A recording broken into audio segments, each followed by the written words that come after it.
Tingnan nyo yung asula ko. Nung nilagay ko, konti lang, no? Tapos tingnan nyo siya ngayon ulit. Sabi, ang dami na. Kuha tayo ng pakain sa hito.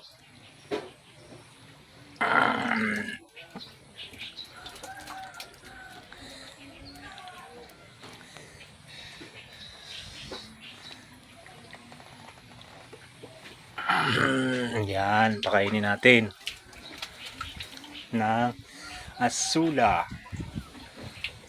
Tingnan niya mga kahito. Diba, gustong gusto nila, no? Hindi ko sila pinakain ng maraming feeds. Gawa ng gusto ko kumain din sila ng maraming asula.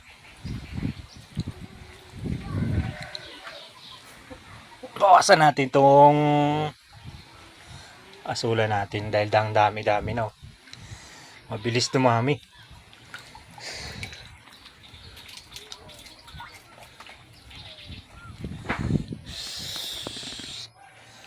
Hindi ko natin.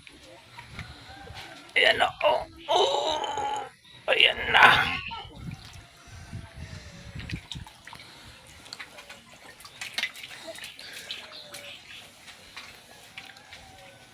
Salamat sa panonood.